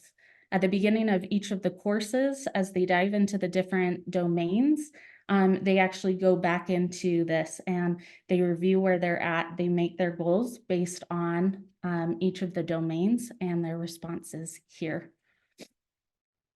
All right. And so with their goals, if we don't know where we're going, you'll probably end up somewhere else. And these goals have been so helpful in helping teachers to be able to focus their learning throughout the courses so that it becomes individualized. I see a few things in the chat. Yes, I will share the spreadsheet. I'll share the PowerPoint with Christelle, and it will have the spreadsheet embedded in. You can just go here and you can click on it, and then you can make a copy in your, oh, sorry, it's down here. You can make a copy into your Google file. Yeah, I'll send that out to everybody with everything else. And I'm hoping the districts that are here that are considering, you know, starting the design of your ESL endorsement are really listening carefully, because some people feel like it's overwhelming. And again, you know, you have all these people throughout the state who have been doing this and have all these great resources that they can share with you. So I'm thinking particularly of Nebo, Jordan, Canyons. They're in the middle of those things. Washington County, Iron County. You know, it's really a great opportunity. So I'll stop and let Jenny finish. And going along with that, an AHA is, it is okay that it can be a work in progress. That we can establish our ESL program, and then as we gain more knowledge, we can update it and make changes and incorporate even more resources, but making sure that our foundation is strong on the first, with our first round. With our Canvas courses, we have a survey that our pilot cohort takes at the end of every Canvas course saying, how is it going? What is relevant? How is the pacing? And so they're giving us feedback all the time that we're taking, and we are applying to improve our program. So I would encourage everyone to do this as well, because it is so nice to know that the control is going to be inside the district to make sure that the district and the learning are going hand in hand. All right. So teachers are continually making goals based on the TESOL standards. It's guiding their learning, and then it's also guiding their coaching cycles. We have a requirement that all of our ESL endorsement candidates meet and complete 2 coaching cycles per year at least. And this is really the key to taking the knowledge to the classroom. And it has been exciting. So we have 2 coaches. There's myself, who is the ELL coach for our district, and then we have another coach who is at a school where a lot of our cohort for this year, they're at that school, and so their coach is also doing these coaching cycles with them.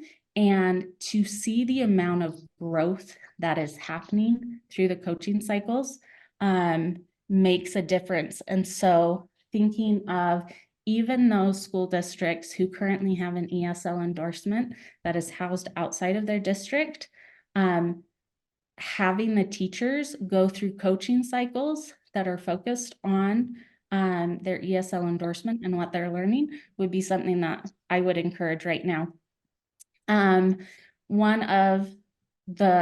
So we start out our coaching with the observation tool that Christelle Estrada has created for the Title III monitoring visits.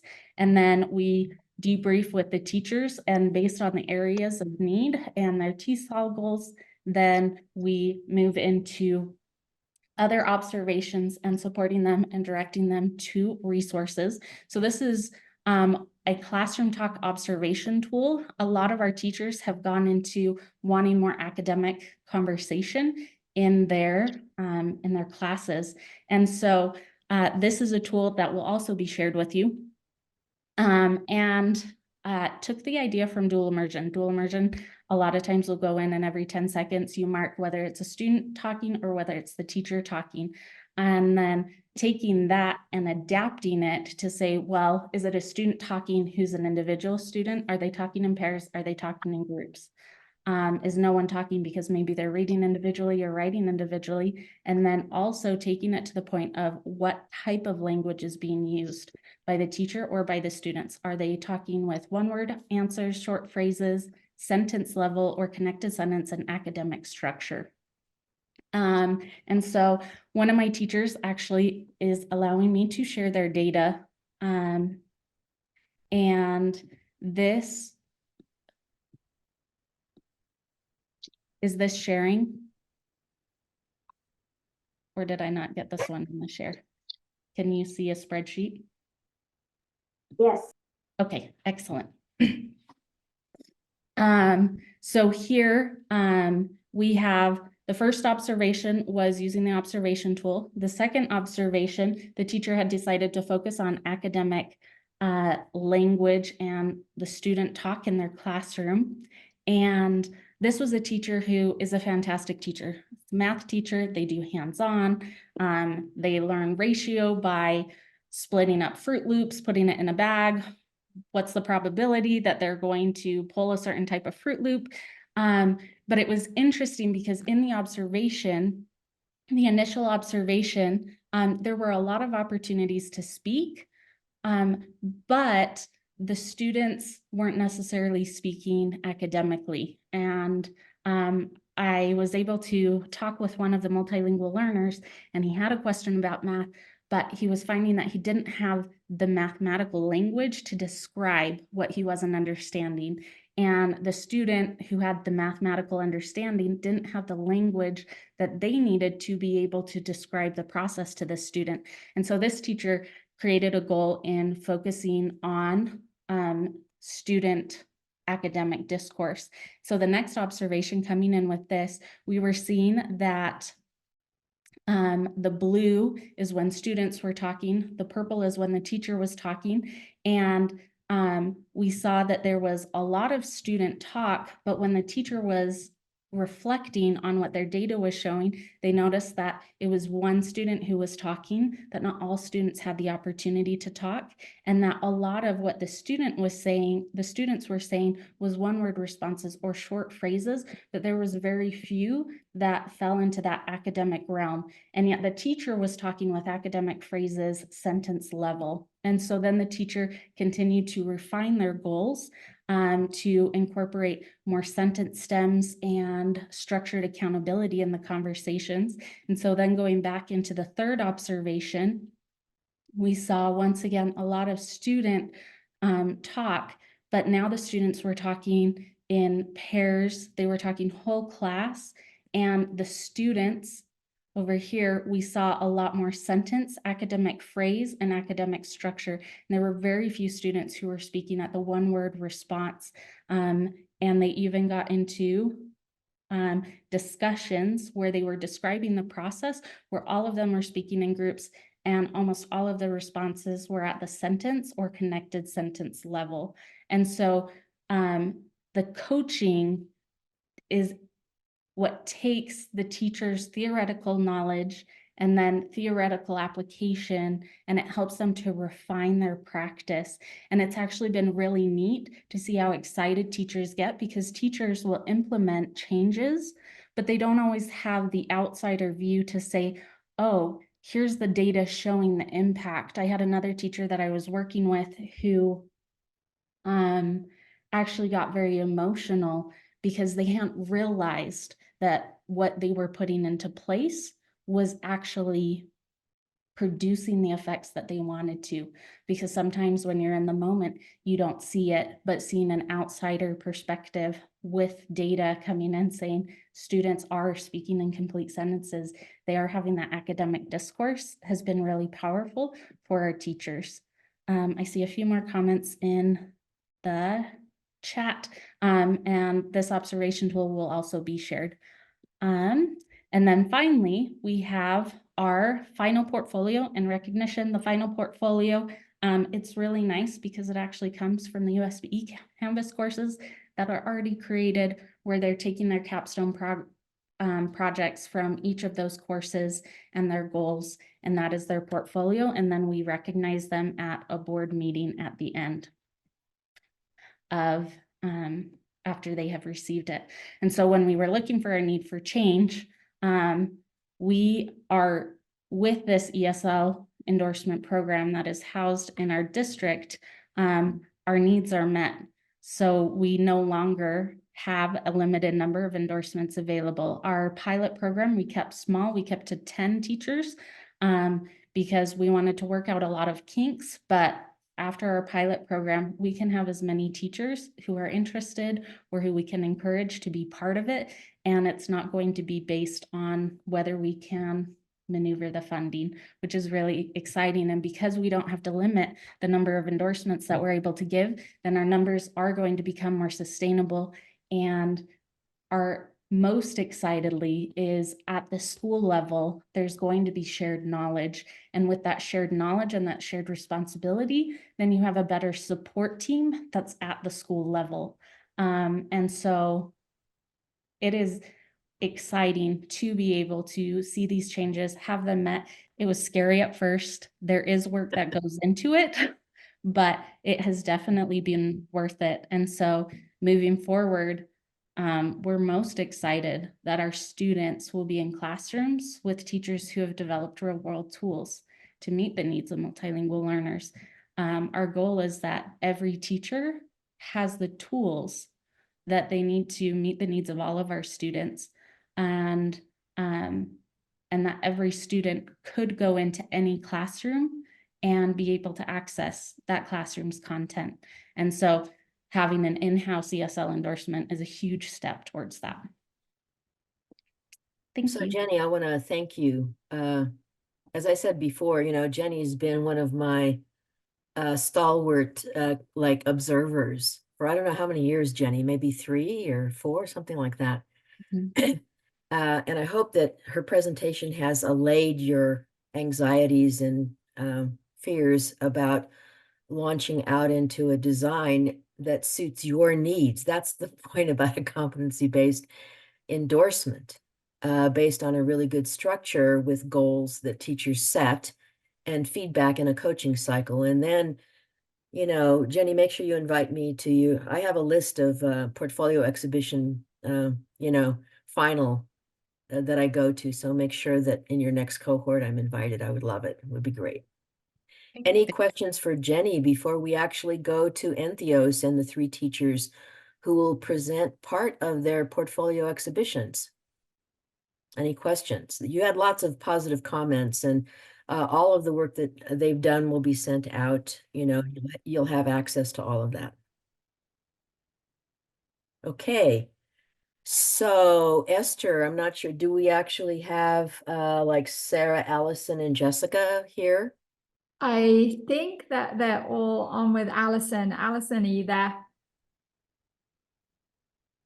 I can see you on the call. Yes, we're here. We're here. Okay, great. So I'm going to let them introduce themselves, and I think, and we're going to do it kind of like their portfolio exhibition, which was, I think they had, what was it, 5 minutes each to present or something like that.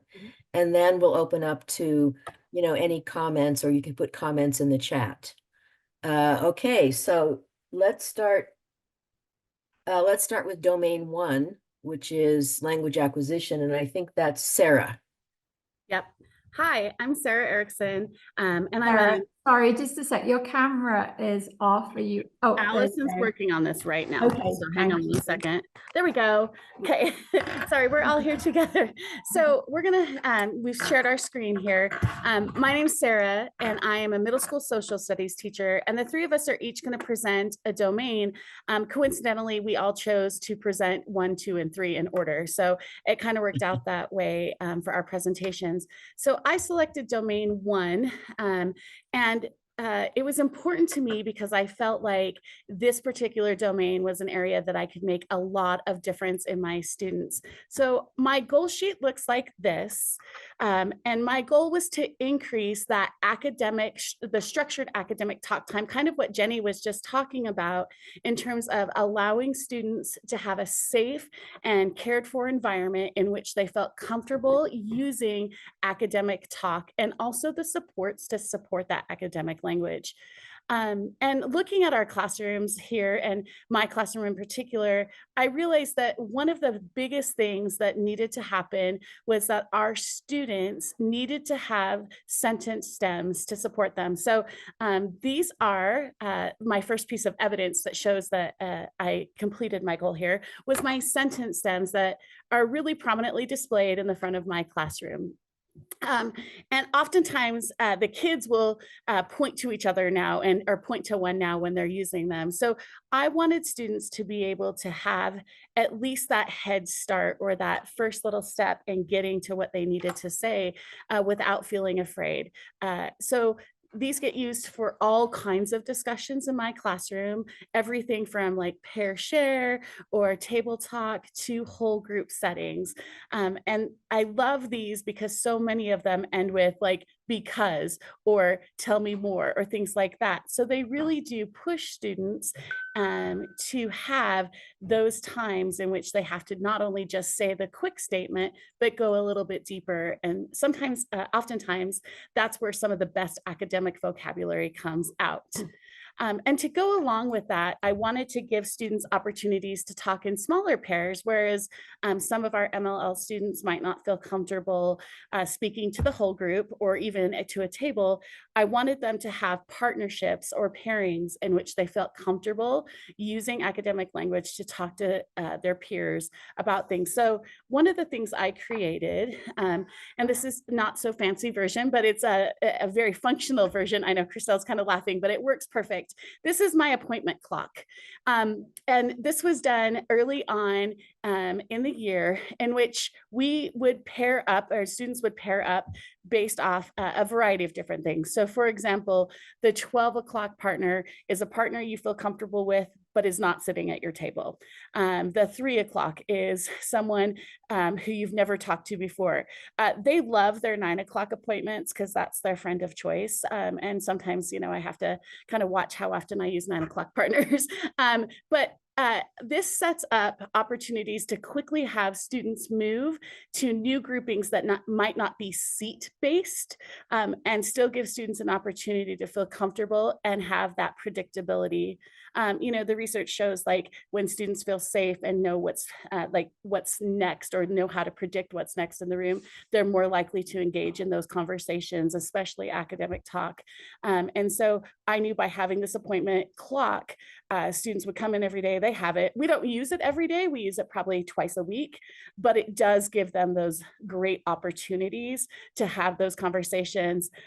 Since this picture was taken, I've added groups of 3 and groups of 5 to the appointment clocks. So even as we get into larger groups, it's a very quick process for students to be able to go there. And so this really has changed my classroom quite a little bit, because I have so many grouping opportunities, and that really increases opportunities to respond for all students, but in particular our MLL students. And so they're able to really delve into some of that vocabulary that's there. The last little piece of evidence, because as we presented, when Christelle was there, we were so thankful she was there, we all kind of just proved our evidence pieces. So this is just my little notes from an observation that I had. And you can see some of like the question prompts. So like I might ask them what was the most important news story and why. And again, those students would, they were in their appointment clock partners. They would go back to using those sentence stems that I showed you on the first slide, and really engage them in a bunch of different questions in a very short period of time, but we're still really focused on the academic talk. So that's what I did to demonstrate my competency in domain 1. So I'm going to turn the time over to Allison, who's going to talk about domain 2.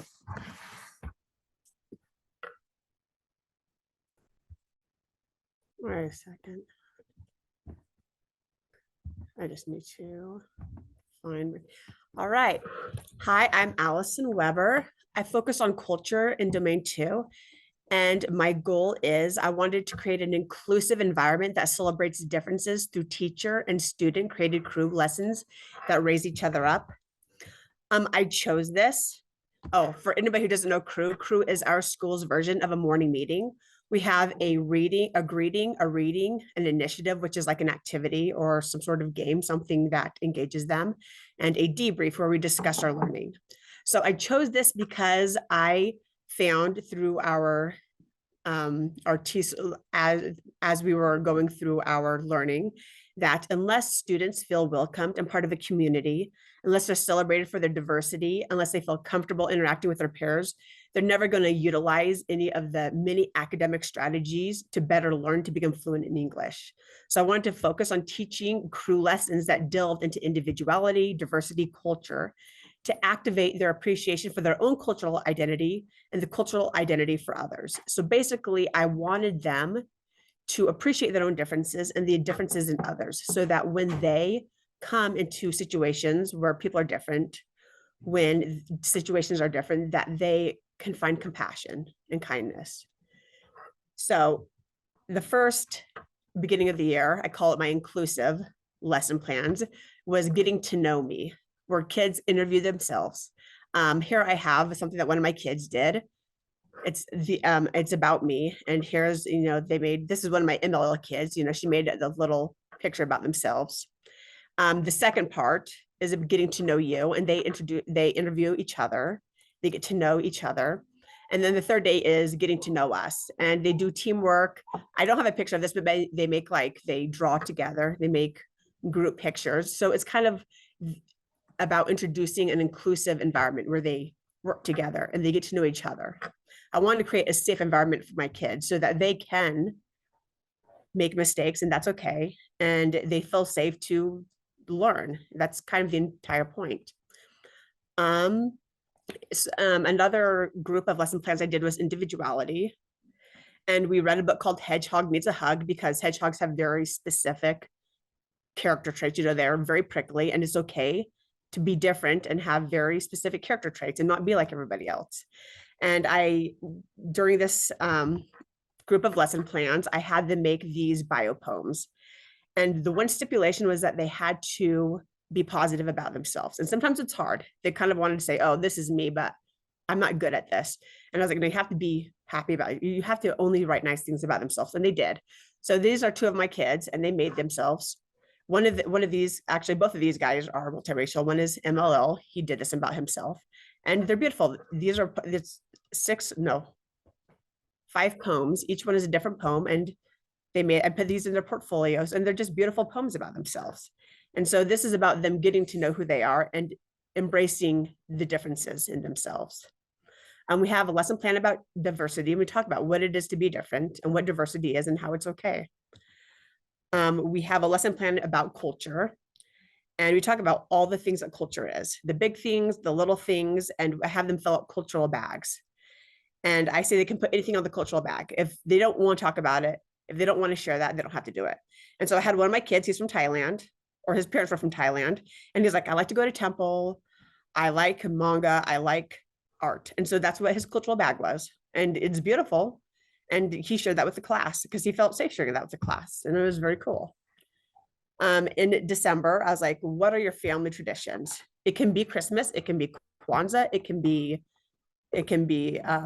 Hanukkah. It can be a food tradition. We read Fry Bread, which is a really great book about food traditions. It has a lot of other aspects to it, but we focused on that. It's like, it could be a food tradition.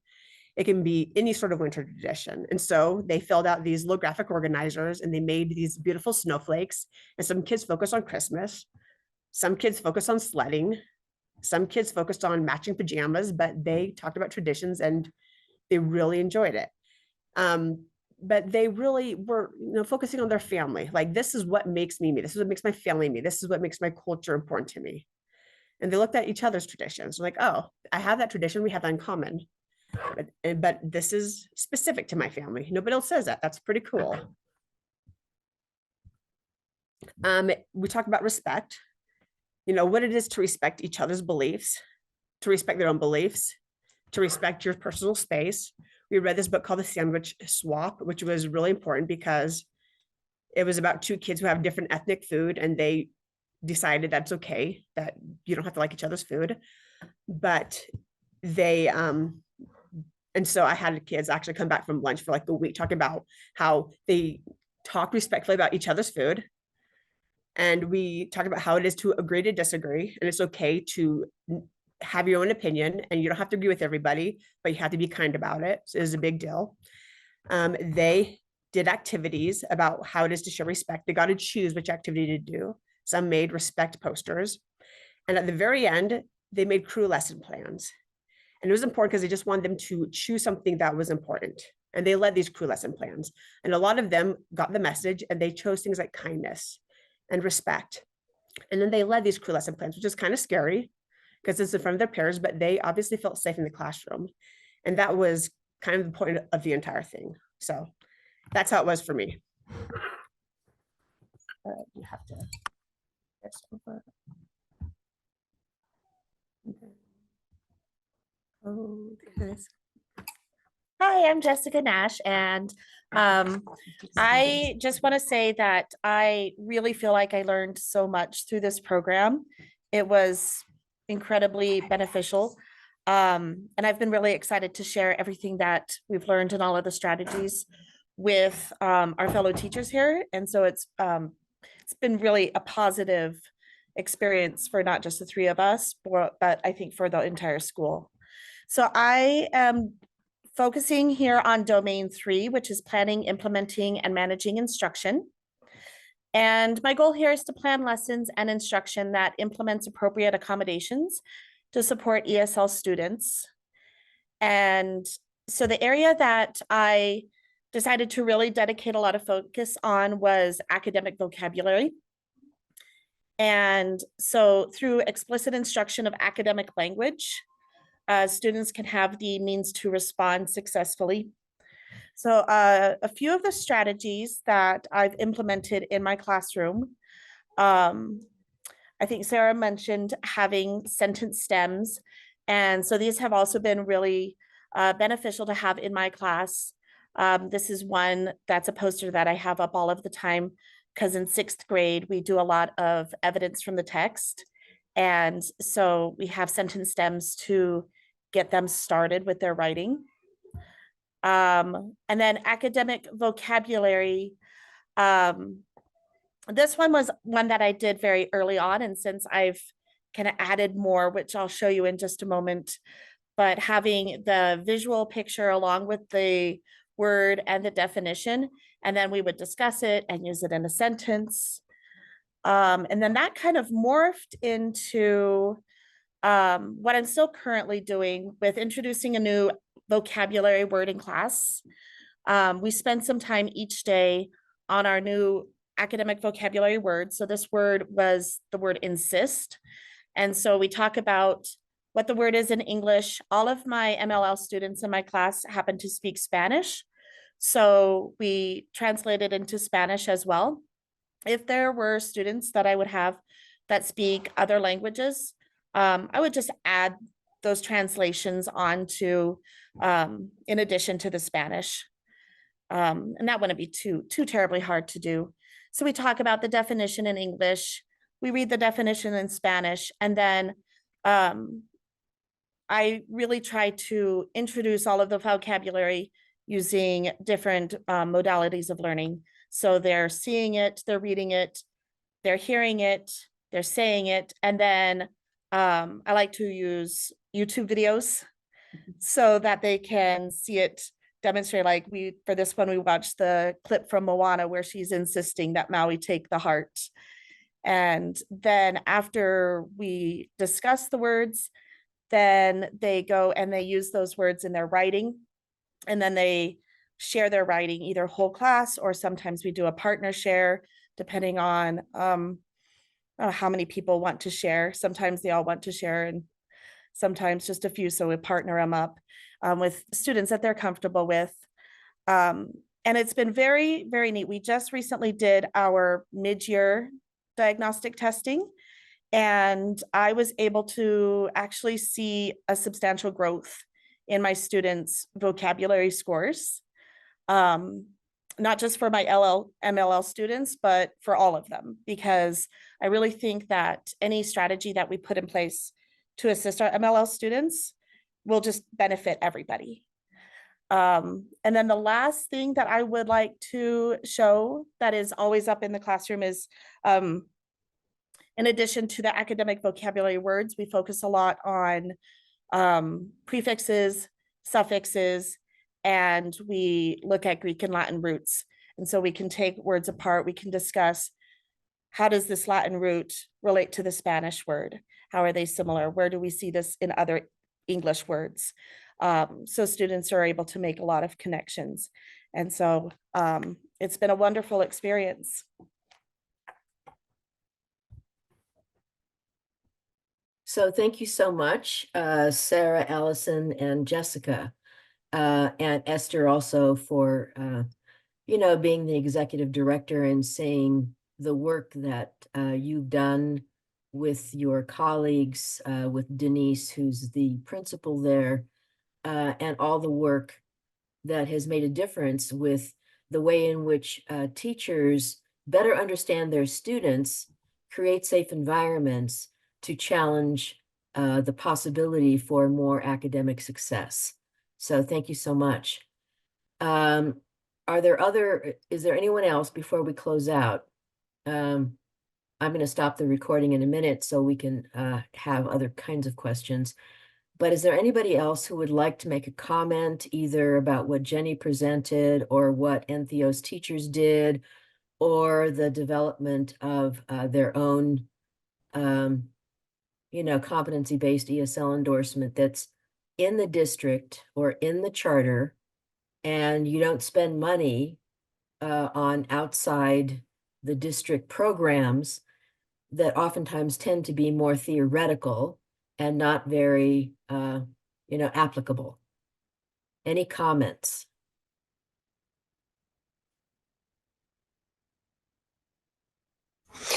This is Rhonda Bickmore from Ogden School District. This has been wonderful.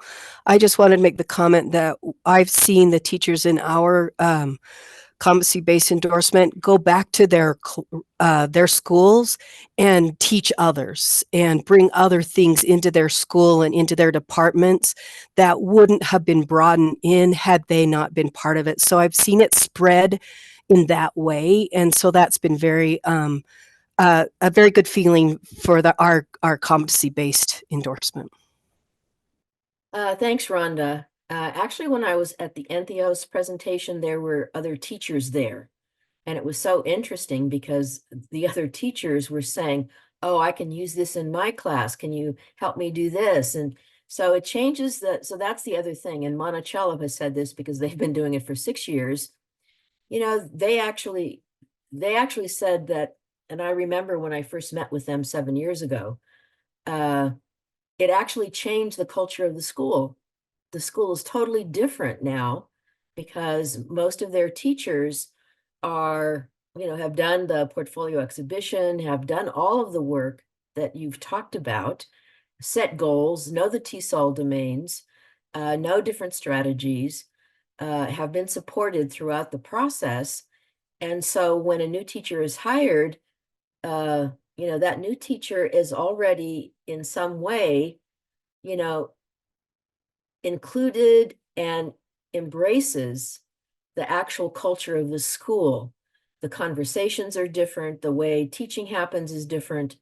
And so, I just want to thank all of you who have designed your competency-based program and see the actual benefits of the kind of professional learning that is embedded in the context of their classroom and supported by colleagues. So that's probably the last thing I'll say. And again, I just want to thank you for attending. All the materials that were shared will be sent out to you. And if you have any other questions, please feel free. The other thing is, if you want me to come and use the observation tool that most of the people who have ESL and, competency-based programs, the USBE Title III monitoring observation tool, if you want me to come and meet with you and we go to a school and we visit classrooms, and this is kind of unofficial technical assistance to actually show you the benefit of the way in which promising practices can be commended, teachers can feel supported, and you can upscale and disseminate those practices that make a difference for students. And when teachers see the difference in the students, then they're not burnt out, right? Because remember, the definition that Fullen says is that burnout that happens with teachers is how hard they're working and the results they see. And if there's a huge gap, then, teachers become more discouraged.